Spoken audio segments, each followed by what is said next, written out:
Bien, cette semaine, je reviens avec vous pour un coup de cœur sur un album que j'attendais au tournant, moi personnellement, parce que ce sont deux auteurs que j'apprécie. Deux auteurs que vous connaissez forcément, parce qu'il s'agit, un, de Fabien Nury, et deux, de Bruno. Ces deux noms, ça doit vous parler, et c'est pas un hasard, parce qu'il s'agit des auteurs de Tyler Cross. Alors oui, je vous le dis tout de suite, c'est pas un Tyler. Hein. Ce qu'on a, c'est Electric Mice. Alors, contrairement à notre cher Tyler Cross, on n'est pas sur un album qui est un one-shot, une histoire complète, on sera sur une série. Mais une série qui va vous emmener par plein d'ambiances différentes. Cette ambiance un peu polar noir, on est dans les années 30, il y a vraiment ce côté un peu... Enfin, années 30, pardon, excusez-moi. Une partie de l'histoire en flashback se passera dans les années 30, puis après... On va découvrir l'histoire, en final, à la base de deux personnages. Deux personnages qui vont être formidablement construits et, on va dire, épaissis au niveau de la psychologie par nos deux auteurs tels qu'ils savent bien le faire. Alors, qui on a au départ? Au départ, on a tout simplement Wilbur Arbogast. Écrivain de son état, auteur de science-fiction connu et reconnu, mais surtout... auteur à la rue. Et quand je dis à la rue, c'est que clairement, il a rien fait depuis les heures mythiques qui lui ont valu sa réputation, à savoir le magazine Outstanding, spécialiste de l'ASF, dans lequel il avait fait au moins un texte qui a, et on va dire, écrit en lettres de feu son nom dans l'imagerie de ceux qui lisaient ce type de littérature-là. Sauf que voilà, des années qu'il ne fait plus rien, il a disparu des radars, a priori sa vie a été un petit peu compliquée. Mais il y a certaines personnes ne l'ont pas oublié. Et c'est le cas tout simplement, d'un homme, Maurice Mailman, qui, tout simplement, était un fan de la première heure. Un fan qui avait voulu écrire, qui ne se retrouve pas forcément à la hauteur, mais qui maintenant est agent littéraire. Et il n'a qu'une idée en tête. Publier son héros de l'époque. Publier Arbogast. Agent littéraire, donc il travaille pour plein de maisons, etc. Il arrive à choper Arbogast, qui lui dit que, en fait, il n'a pas de livre. Enfin, si, il a un livre, mais un livre qui est secret, qu'on ne peut pas lire, et qu'il ne veut pas faire, qu'il ne veut pas vendre. Pour la simple bonne raison que tous ceux qui l'ont lu jusqu'ici sont morts, ou sont devenus fous. Alors forcément, quand vous avez un pitch publicitaire comme ça, tout bon agent qui se respecte commence à tiquer en se disant il y a quelque chose là-dessous. Donc il va creuser, et le petit truc c'est que on commence à se poser vraiment des questions sur Arbogast, sur son histoire, sur son passé. Le mec a pas l'air très très net, il a l'air d'être perché. Et quand je dis perché, il a l'air vraiment d'être dans son monde. On sait qu'il y a un trauma très probablement lié à peut-être des blessures. On va découvrir ce personnage, son passé, son histoire, et en même temps la façon dont il va rentrer petit à petit dans la vie de cet agent. Cet agent qui, quand même, a l'air d'être assez réputé. Il a l'air d'avoir réussi quelques beaux coups.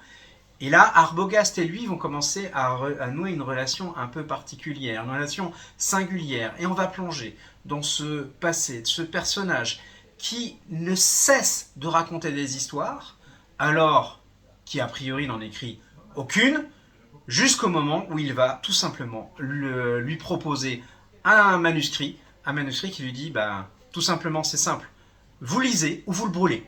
De toute façon, quoi que vous fassiez, ça changera la face du monde. Ah, il est doué pour les pitchs, hein, le loulou. Hein. Sauf que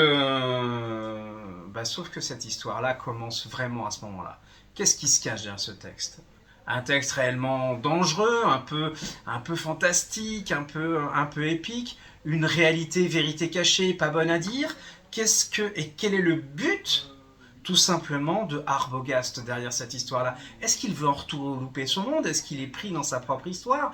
Et est-ce qu'il est devenu complètement fou, tiraillé? C'est tout ça qu'on va découvrir avec une grande question, mais si fou il est devenu, ne risque-t-il pas d'entraîner d'autres dans cette folie? Et quelles vont être les conséquences de tout ça? À une époque où littérature, cinéma s'enchevêtrent de plus en plus, c'est un petit peu tout ce qu'on va découvrir. Récit mystique, fantastique, polar, En tout cas, récit psychologique et intrigant, c'est tout ce qu'on a dans Electric Miles. Et très sincèrement, c'est vraiment une réussite. On se retrouve plongé dedans. On est mené en fait. Vous avez l'impression presque de voir un film. On est vraiment sur des rails. Vous allez vous laisser bercer par ce personnage. Vous passez du personnage de l'agent qui est un peu naïf, on s'attache vraiment à ce personnage-là, à sa femme qui est vraiment amoureuse de son mari, mais en même temps qui trouve chez Arbogast quelque chose qui peut réveiller et soigner certaines blessures. Et puis Arbogast, on ne sait pas ce qu'il est, qui il est personnellement, réellement blessé, manipulateur, troublé, troublant.